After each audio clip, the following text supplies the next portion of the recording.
Welcome to the Public Speaking Horror Show, where the mic is live, the stories are real, and the plot twists are fantastic. I'm your host, Laura Reid, and every week we dig into the gory glory of public speaking gone wrong and what it teaches us about courage and connection. So don't forget to like and subscribe and all those things so you never miss an episode. Today's guest is someone who knows exactly what makes the media tick, and more importantly, what makes it say yes. She's an Emmy Award-winning television producer turned media and publicity coach with a powerhouse resume that includes CNN, the Oprah Winfrey Show, HGTV, CBS, and more. With over 2 decades behind the scenes of the biggest names in TV, she's now flipping the script, helping authors, experts, and entrepreneurs step confidently in front of the camera to share their message with the world.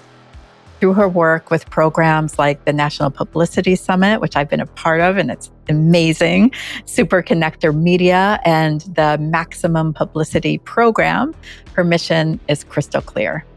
Turn experts into irresistible media guests she would have booked herself. She's brilliant, she's bold, and if you want the media spotlight without the sweat, this is the woman to go to. Please welcome Danette Kubanda to the show. Welcome, Danette. Oh, thank you so much for having me, Laura. I'm so happy to be here. Awesome. I'm so excited to have you here today, too. So we start out with the Killer 13. These are 13 rapid fire, kind of quick, quirky, and occasionally terrifying questions. So no overthinking. Are you ready to play? I am ready. All right, here we go. Number 1, what's your biggest pet peeve that you see on TV interviews? I would say people who try to be too perfect. I love that real, raw, authentic, media guest. So when people are a little too polished, I feel like it's kind of off-putting. Yeah, I get that. It's almost like they're hiding something, Yes. like it's too rehearsed and scripted. Love it. Number 2, what's your dream lunch date with a famous person? They can be dead or alive. Oh, goodness. I'm coming off a weekend high of the new Superman movie. So I would say Superman. Oh, I love it. Absolutely. Any version of Superman, or is there a particular one you love? I'm kind of partial to David Cornsweet, the new Superman, mainly because the movie shot here in my hometown of Cleveland, and I got to be in the movie. So, wait, what? You're in Superman, the new Superman movie? I'm an extra. I'm a Metropolis citizen, but yes, I am. Oh my gosh, that is so exciting. Okay, I'm definitely going to ask you more about that. That's so cool. Number 3, what's scarier, a no-show guest or a guest who's under the influence? Ooh, that's really good. I would go with the one who's under the influence. Oh, better to stay home. Yes, because it's so unpredictable. And, especially if it's a live show, you really don't want those kinds of surprises. Yeah, I hear you. Who was the most unexpected celebrity that you ever worked with or saw in a green room? I will say the one who scared me the most was Jim Carrey. Oh, really? And I don't know that he meant to scare me. I think he thought he was trying to be funny, but he got a little too close and made like this weird noise and a weird face, and it caught me off guard. And it was kind of... Wow, so he's like that in real life. Yes. Wow. Yeah, that would be kind of terrifying. I just wasn't ready for it. Love it. If you could go back and tell your child self one thing, what would it be? To keep on dreaming, that whatever those dreams are, you can make them come true. And I think that's true for everybody. I think a lot of times people feel like their dreams are out of reach, but if you really stay focused on them and work towards them, you can make them come true. I love that. That's beautiful. What's your one must-have snack? Anything chocolate. Whether it's cookies or candy bars, I've got a roll of Oreos sitting on my desk. I always have chocolate close by. Oh, I know what to send you. Okay. We have my go-to gift for people is we have the best, it's macadamia nuts covered in chocolate. And it's just what you get when you're here on the Big Island. And it's like, they're just so good. Are you good with nuts? I am, thankfully, Okay. yes. All right. Awesome. What's one thing that you wish every guest knew before going on TV? That people are a lot less judgmental than you expect them to be. Like I feel like a lot of people worry about, the tiniest little thing that, if I do that wrong, someone's going to notice. And truthfully, the audiences are watching the big picture. They're listening to what you have to say. They're not noticing that you had a pimple on your cheek today. It's those little things that people really obsess about that the audience really isn't going to notice. I think that's such good advice, because I think so often we put the mirror on ourselves and we're so judgmental of ourselves, worried Yes. about how other people think. But really, everyone's kind of in their own world too. But, everyone wants you to succeed, right? And they're kind of like, what's in it for me a lot too, right? So they're not really thinking about you. Yeah, that's so good. Would you rather have lipstick on your teeth on live TV or call like the host by the wrong name? I would go with lipstick on your teeth, because then at least it's just No, affecting it's okay. you. I know, I did that when you asked the question. But then that way it's only affecting me. It's not affecting the host as well. Calling him or her by the wrong name, that's kind of like a double jeopardy there. Yeah. Those little things. Yes, we don't have to be judgmental. Maybe no one's really noticing, but I was recently on a podcast and I knew it was happening, but I didn't know how to fix it. But I was kind of mortified. But one of my fake eyelashes just started coming off and like hanging and I didn't know whether I should just pull it off. I just kind of pretended like it wasn't happening. But those moments can be awkward. Yes. And if you're able to ignore it, like you said, nobody else probably noticed. But if you were trying to pull it off, they would have noticed. Yeah. Okay. Maybe it's not as bad as I think. We'll see. I still haven't shared that podcast. But, all right. What's a song that just instantly gets you feeling pumped and in a good mood? Oh, goodness. The first song that popped into my head was I'm a Believer by the Monkees. Oh, old school. I love that song. Yeah, I love the Monkees in general, but that's literally the first thing that popped into my head. Did you used to watch their TV show back in the day? Remember their show? Yes. It was so much fun. I was second round when they came back in the 80s on MTV. Yeah. I see. That was when I caught them and I was totally obsessed. Yeah, so much fun. Oh, nice. All right. What's something that's totally random, but you always have to have in your purse? Crayons. No way, really? I have little kids and, whenever we're waiting for servers at a restaurant or if we get caught in traffic or something, I can just hand them crayons and they can draw or write letters to each other or just do something creative. And I always have crayons in my purse.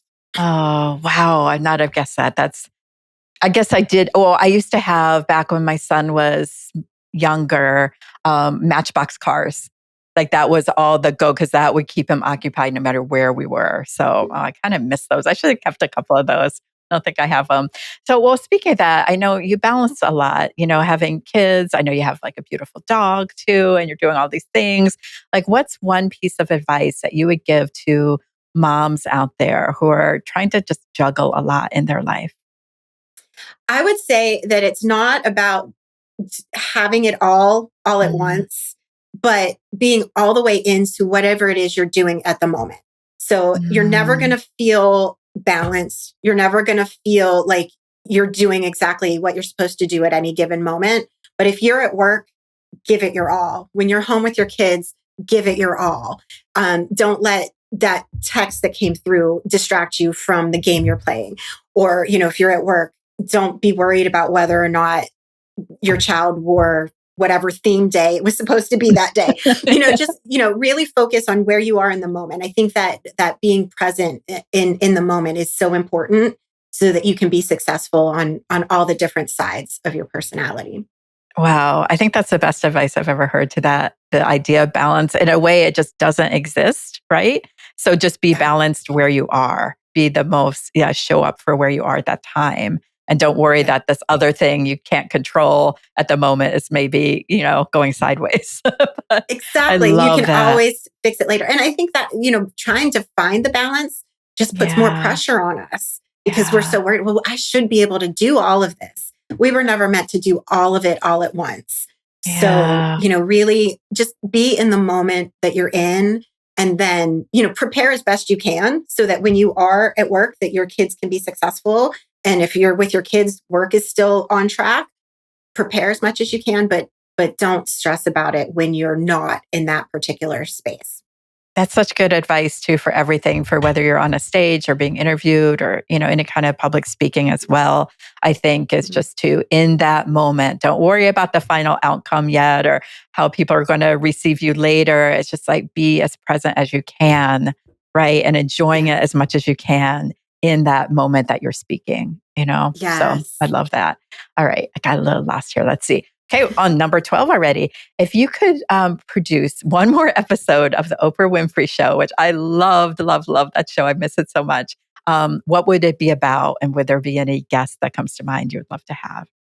Oh gosh, my mind is swirling. There's so Oh, many, I so bet. many. I would say what I really loved about Oprah were the shows where she did about living your best life.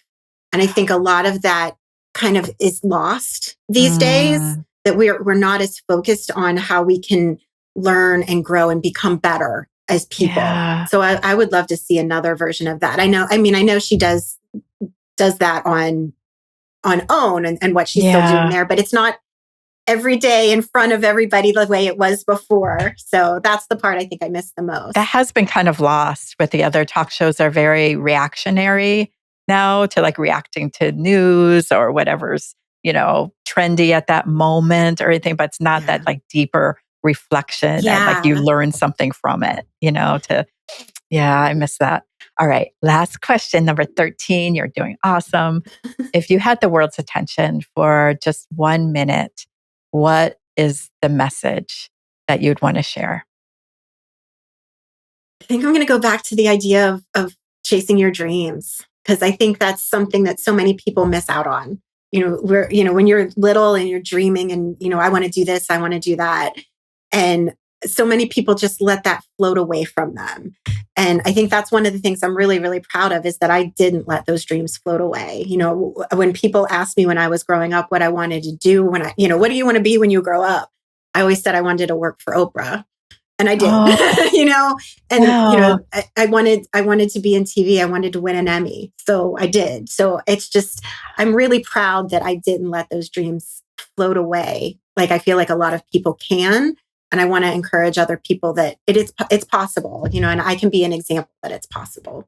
Oh, that is so beautiful. I didn't know that. So this leads perfectly into these like deeper dive questions. Like give us a little bit of your backstory. And that is so cool that like from childhood, you kind of knew, had this very clear vision and, tell us more about that and then how you actually made that happen. And then we'll get into the darker side of some of the, some things that went wrong because we want to hear that too, not just the dreams, but the nightmares because we learn from them. All the time. Yeah, like Jim Carrey in your face or something. It's like a good reminder. Be prepared for anything, right? Yes. Yes. And it's always better to learn from someone else's nightmare story than it is to have to live it yourself. Yeah. So, it's more comfortable for sure. Mm-hmm. Yeah. But so I'd love to hear more about that, how you made those dreams come true. Yeah. So I was always a bit TV obsessed. I loved television when I was growing up. I loved watching old sitcoms from the 50s and 60s. And the Donna Reid show was my favorite. And to learn after the fact that she was the first woman producer. She was an actual producer on her show. And that just, again, opened up so many possibilities. So I love that kind of those things. And I, to kind of put not necessarily a nightmare story in there, but when people ask me what I wanted to be when I grew up, I wanted to work for Oprah. And the other thing I wanted to do was be a VJ. Do you remember the VJs on MTV? The video jockeys that introduced all the music videos? That was what I wanted to do. My first job out of college was as a VJ but at CNN, a totally different idea. So instead of being a video jockey, it was a video journalist. And that's not that it's a nightmare, but it's one of those things where be very specific about what it is that you want to do. If the universe heard me, just got it a little bit twisted. It got the initials right. Yes. And CNN was a great foundation for television. It really, I learned all the production and everything, but it was very sad, being in breaking news all the time. I still have stories that we covered during my time at CNN that give me nightmares. I learned that I wasn't made for that. There are definitely people who are made for news who can really tell those stories and make those differences, but I was just too sensitive for that. I needed more happy, uplifting things. So that was when I applied for Oprah and, moved over there. And I was much more suited to talk shows and lifestyle programming. So that was kind of my journey from I chose a college where I knew that I would get hands-on learning. I was able to do my internship my junior year, senior year. I was able to be the news director for our student-run television station, which gave me a great resume going into graduation, where I was able to go right to CNN and then right to Oprah. But then by the time I got to Oprah, she had already taken herself and the show out of the running for Emmys, which was another one of my dreams. I wanted an Emmy. So I knew to achieve that dream, I would have to leave the show and find another path. So I did, which I'm very proud of. And I got not just one, but two. I refer to them as my first set of twins. So there's one in the background there and one next to me. I don't think I noticed the one in the background too. They need to be right by each other. So, but that's beautiful. So, tell us about the Emmys and what were they for exactly, and what was that like? Magical. It was absolutely magical. I was working for a show called Christina's Court. It was actually just 3 months. I signed on for 3 months to work in Texas. I figured I could work anywhere for 3 months, but I worked with an amazing team who we actually won the very first Emmy that was given out to court shows, which was amazing. And then we got it the next year and the year after that. So they actually got the first 3 court Emmys for Christina's Court. And it was just an amazing experience for me. Those 3 months turned into 3 years because I met my husband while I was there and ended up staying. But I got out of that 3-month deal, I got a husband, 2 Emmys, and a dog. So I call it a win. Absolutely. Wow. So were you up against Judge Judy? Those kind of, you beat and Judge Judy. She was not happy. She was not happy. Yeah, but once Christina's Court was over, she had her time to shine and she won the next year. Well, did you have to give a speech or anything, or you just got up on stage with everyone? Yes. And the whole team got up on stage and Christina gave the speech for us all. But it was pretty amazing. Alex Trebek was actually the one who gave us the award. So, it's just a night of really great memories. Cookie Monster was there. So, all of these things that, you spend your whole childhood kind of looking up to and being on such a magical night. It was great. I just absolutely loved it. Were there any celebrities there that just seemed so much different than how you imagined they would be like in person? Truthfully, no. Everybody was so gracious and just happy to be there and celebrating everybody's wins. And except Judge Judy. And I understand. I understand how she felt. Yeah. But and it wasn't, she was still gracious, backstage and that sort of thing. But I think in the moment, the camera caught her face. but and again, she was able to win the next year. So it all worked out. Well, I mean, you've seen it all from kind of behind the scenes, and tell us a story where something just kind of didn't go as planned, because that definitely happens. And then what you learned from it, how you recovered from it. We'd love to know. Yeah. Well, funnily enough, I had a situation this week. So I mentioned, I was an extra for Superman, and we did this big giant premiere party here in Cleveland for the movie. We got to watch the movie for the first time, and then all these things were happening. And as at the party, there happened to be a local news station there doing a live shot covering everything. And I wasn't planning to be on TV. I was there as, part of the party. And he just, announced, has anyone seen the movie yet? So I stuck my hand up. That's one thing I tell my clients all the time, always be ready. That opportunity to do a media interview may not come around the second time. If they ask you to do something, be ready. And I heard my own voice in my head and I was like, yeah, I have seen it. So he came over. I had just taken a giant bite. Oh, it was catered, and I had a mouthful, and I totally panicked because he immediately brought his crew over. I didn't realize it was a live shot. I thought he was just looking for people to talk to later, and it was live in front of the whole city. So I just kind of talked with food in my mouth and still did the interview. But like we mentioned earlier, I don't think anyone else noticed it until I said it. I was like, oh my God, I can't believe I did that with food in my mouth. And then they're like, oh, did you? So I love that. Again, we make a bigger deal about things in our own heads than the viewers may see. But I do highly recommend not doing a live interview right after you took a giant bite or something. So when you say like, be ready in like all the ways you can imagine being ready, right? Finish your sandwich, like all the things, right? Exactly. Have your TV outfit ready to go in your closet. So if someone says, hey, can you do an interview in 15 minutes? You already know what you're wearing and you can just go. Be as prepared as you can be. And generally, you're that expert in whatever field it is.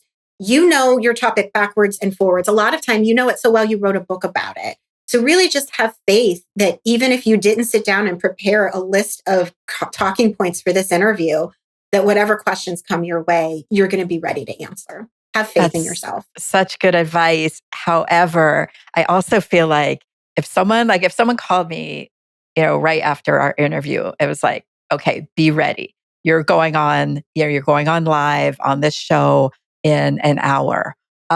Even though, I help people overcome nerves, like for myself, like I might be ready because I've kind of prepared for it. I've already asked for that to happen and now it's going to happen, but I would still probably have some panic come up. And I'm sure some of our listeners too, if they all of a sudden it's on the spot and they have to speak, whether it's at a PTA meeting or whether it's on TV or, a job interview or whatever it is, like, what's your advice for calming the nerves? What have you seen kind of behind the scenes that really helps people and that's worked?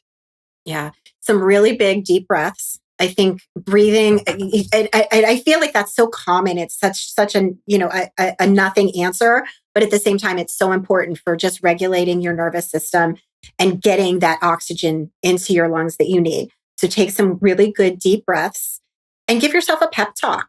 Again, remind yourself, this topic backwards and forwards. You've been studying this topic for years. This isn't something new that you decided to talk about last Tuesday.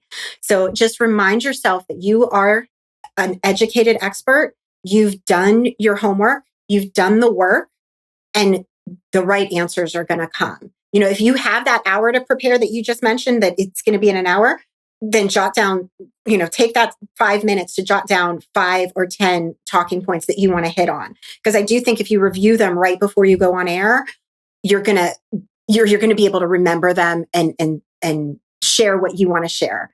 But also just give yourself that pep talk that, you've been working for this for a while. This isn't something new that you just started, and that you are the right person to do it. And this opportunity wouldn't come your way if it weren't meant to be. I love that. It's like that saying, the universe only gives you like what you can handle. Right. Yes. So you are more ready than you probably ever think you are.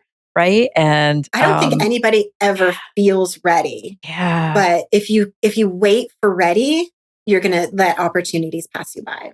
Yeah. So never miss those opportunities. I love that. And just also, no one else is going to give you a pep talk probably. So I think it's so important to get in touch with being your own best friend, kind of having your back at those kind of opportunities and having your own little mantras or things that you say to yourself or a song that you play or whatever it is, creating your own ritual for those moments, when the opportunity arises and you're feeling those, that nervousness come up or anxiety about it.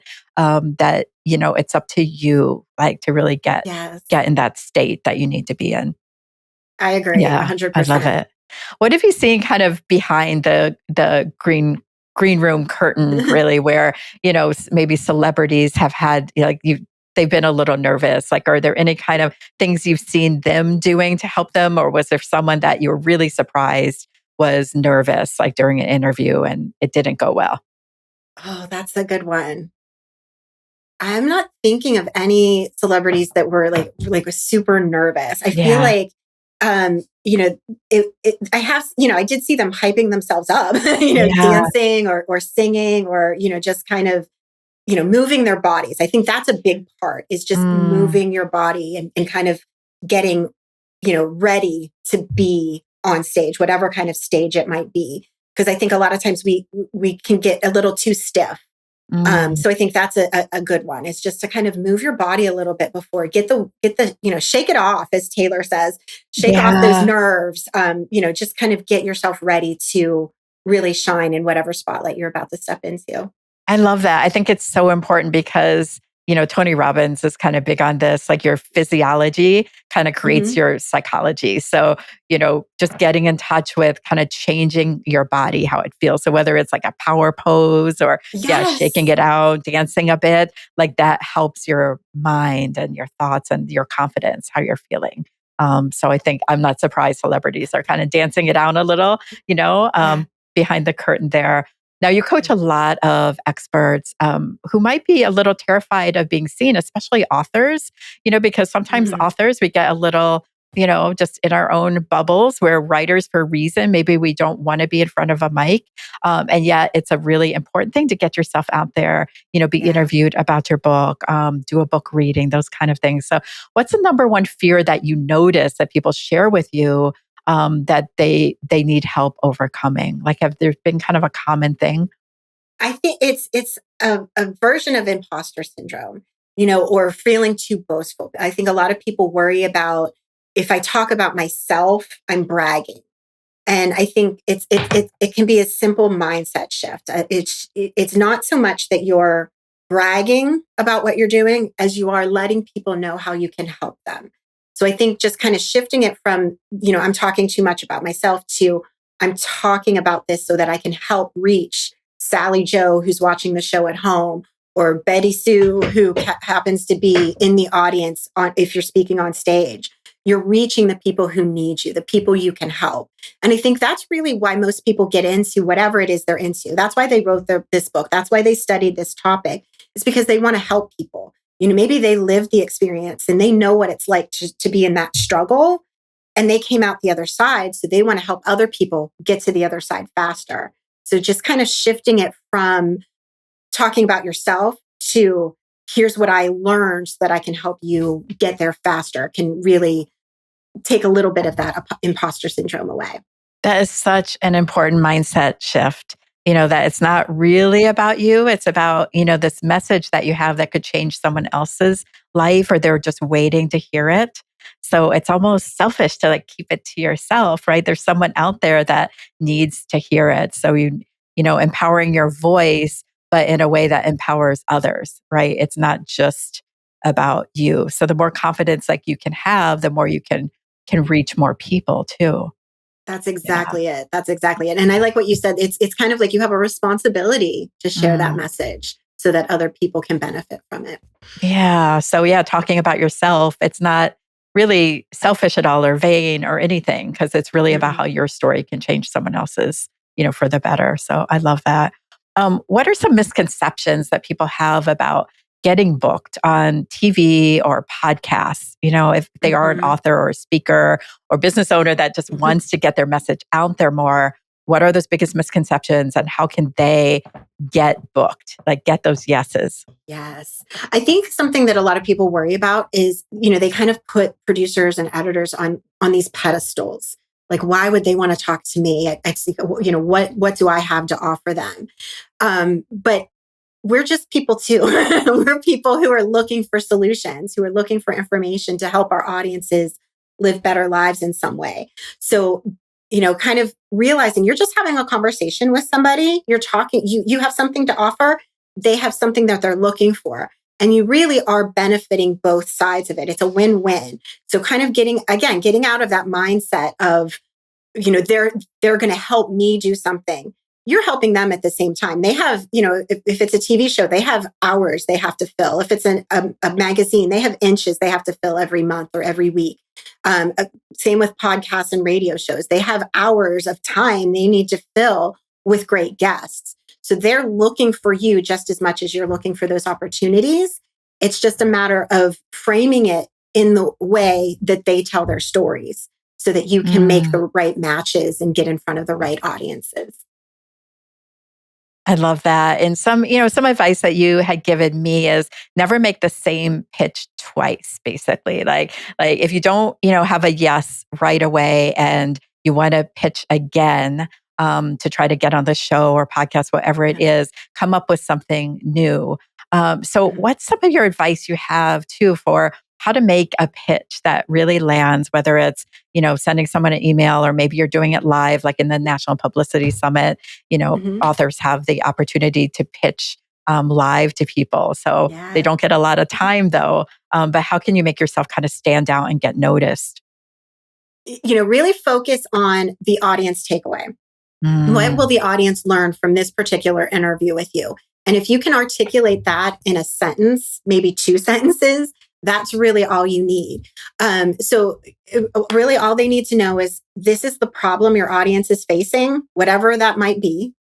Here's the catchy, fresh new way you have of solving that problem. That's where your expertise comes in and what your uniqueness offers some advice.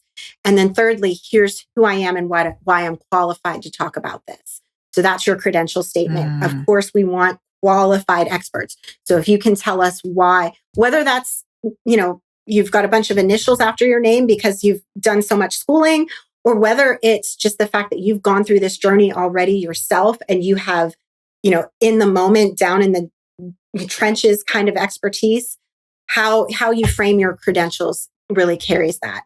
So again, just, lay it out for us. What problem is the audience facing and how can you solve that problem in a way that all the other experts out there aren't necessarily doing?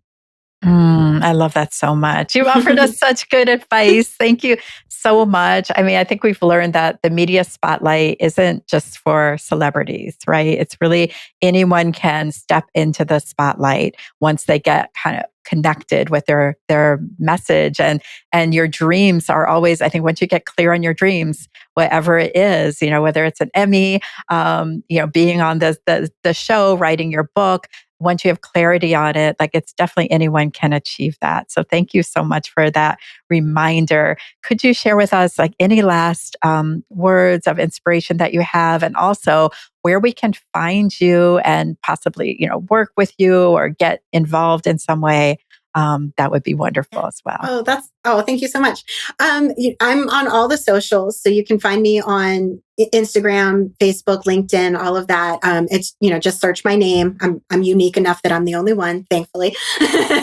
And then, I would say as last minute advice is to, really trust in your mission and what it is that you want to put out into the world. There are other people who are looking for your advice and your expertise. There's always somebody who's struggling with what it is that you can help them solve. So, just like Laura mentioned earlier, don't be selfish. Let your expertise shine so that you can really reach out there and help somebody who might need you. Thank you so much. I mean, this conversation has been really just inspiring, to me too. Just all those good reminders to, not be selfish, get yourself out there, believe in yourself, and keep chasing those dreams because they might be waiting for you. And say yes to the opportunities and get ready, get prepared, finish your sandwich first, and then raise your hand and be ready for that moment in the spotlight. And if you forget, anything goes a little wrong, it's always more of a nightmare in your head than anyone else's, right? They're not even noticing it. So I love that story you shared as well. So that is a wrap. Thank you so much, Danette, for being on this episode of the Public Speaking Horror Show. For all the listeners out there, please be sure to subscribe, and we will see you next time. And just remember, The scariest thing is staying silent. Thank you.